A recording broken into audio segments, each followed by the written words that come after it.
नमस्कार, स्वागत है आपका ओमान न्यूज हिंदी में एक बार फिर से। सल्तनत में कोविड-19 के बढ़ते मामलों को ध्यान में रखते हुए स्वास्थ्य मंत्रालय ने फील्ड अस्पतालों के ओपन करने की घोषणा कर दी है। जल्द से जल्द इन फील्ड अस्पतालों की स्थापना शुरू हो जाएगी। यहाँ पे सभी प्रकार की सुविधाएं रोगियों के लिए फिर से पहले की तरह शुरू कर दी जाएंगी। ओमान में 3 दिनों के अंदर 4166 नए मामले दर्ज किए गए। गुरुवार, शुक्रवार और शनिवार को मिलाकर के 3 व्यक्तियों की मृत्यु हुई है। सल्तनत में कोविड-19 के कुल मामले अब बढ़कर 3,22,438 हो गए हैं। मरने वालों की कुल संख्या 4,128 हो गई है और जो लोग हॉस्पिटल में एडमिट हैं उनकी संख्या 168 है। इस समय ओमान में जो आईसीयू में जो लोग एडमिट है उनकी संख्या 18 है और पिछले 24 घंटे के अंदर 48 लोगों को हॉस्पिटल में एडमिट करने की आवश्यकता पड़ी है। 12,600 व्यक्ति इस समय कोविड से पॉजिटिव हैं और ओमान में यदि 100 लोगों का कोविड पॉजिटिव टेस्ट कराया जाए तो उसमें से 25 लोग ओमिक्रॉन से पॉजिटिव मिल रहे हैं। 99% जो केस हैं वो ओमिक्रॉन से संबंधित सामने आ रहे हैं। लेकिन अच्छी बात यह है कि ओमान के लोगों की जो इम्यूनिटी है पहले के मुकाबले, जब महामारी की शुरुआत हुई थी उसके मुकाबले आज तुलना करें तो आज इम्यूनिटी बहुत अच्छी है। नहीं तो इतने सारे केस में अब तक हॉस्पिटल ओवरलोड हो चुके होते। और देखिए 90% जो जनसंख्या है वो पूरी तरीके से वैक्सीनेटेड है और बूस्टर खुराक भी लगाई जा रही है। लगातार वो प्रवासी हो या फिर निवासी हो, सबको बूस्टर खुराक ओमानी सरकार लगवा रही है। ओमान में फिर से एहतियाती उपायों को सख्त किया जा रहा है। सार्वजनिक सभाएं बंद कर दी गई हैं। जो सामूहिक आयोजन है उनको ऊपर भी पाबंदी लगा दी गई है। बाकी रेस्टोरेंट, कैफे, मॉल्स, जो भी दुकानें हैं वहां पे लोगों की संख्या को 50% तक ही सीमित कर दिया गया है। ऑफिसेज में कर्मचारियों की संख्या में भी कटौती हो गई है। 2 सप्ताह के लिए नया नियम सुप्रीम कमेटी ने जारी किया है।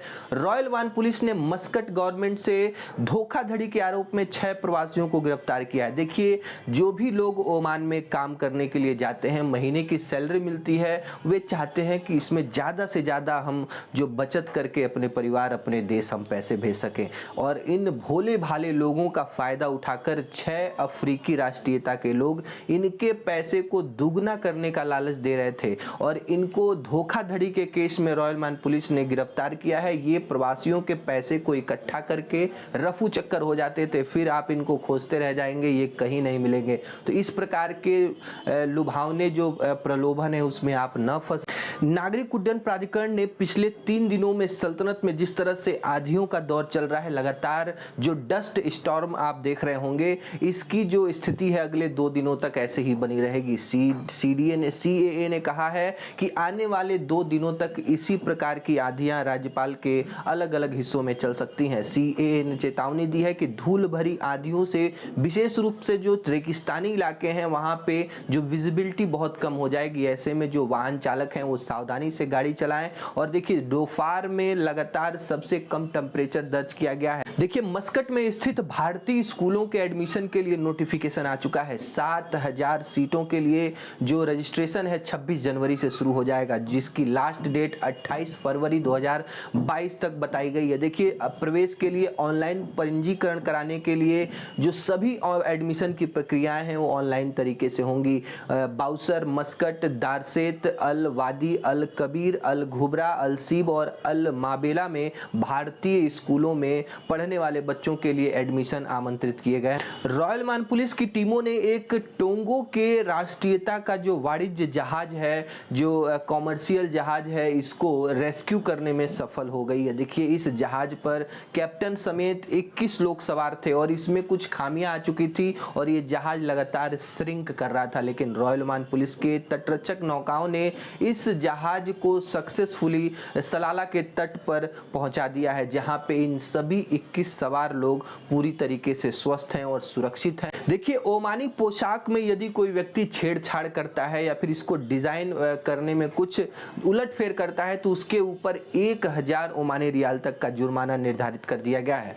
वाणिज्य उद्योग एवं निवेश संवर्धन के जो मंत्री हैं कैस मोहम्मद ने कहा है कि देखिए, ये जो हमारी पोशाक है वो हमारी संस्कृति, हमारी विरासत है और इसके साथ हम खिलवाड़ बर्दाश्त नहीं करेंगे।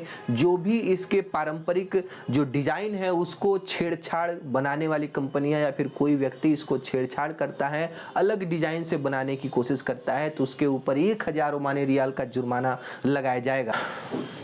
अल अमीरात में जो वाटर डिस्टिलेशन प्लांट है वो 28 जनवरी से 48 घंटे के लिए रख रखाव मेंटेनेंस के काम के लिए बंद किया जाएगा। Oman water and waste water services company ने कहा। ओमान के पर्यटन मंत्रालय ने टूरिस्ट फार्म हाउस चलाने के आरोप में एक रिहायशी इमारत पे छापा मारा है। देखिए, साउथ अल्बतीना में बिना लाइसेंस के एक तरह से होटल को संचालित किया जा रहा था, जो कि एक रिहायशी इलाके के इमारत में इस तरह के जो गतिविधियां संचालित हो रही थी। देखिए, यदि आप कुछ भी पर्यटन से संबंधित कोई भी व्यवसाय करना चाहते हैं तो सबसे जरूरी होता है कि व्यवसाय शुरू करने से पहले आप नगर पालिका से उसका लाइसेंस ले लीजिए। संयुक्त अरब अमीरात के जो डिफेंस मिनिस्ट्री ने एक अपडेट दिया है कि हौथी समूह के द्वारा 2 बैलिस्टिक मिसाइलों से फिर से हमला किया गया था संयुक्त अरब अमीरात पर, और इसको हवा में ही जो यूएई की जो सेनाएं हैं उन्होंने इसको ध्वस्त कर दिया है। किसी के भी नुकसान पहुंचने की कोई खबर नहीं आई है।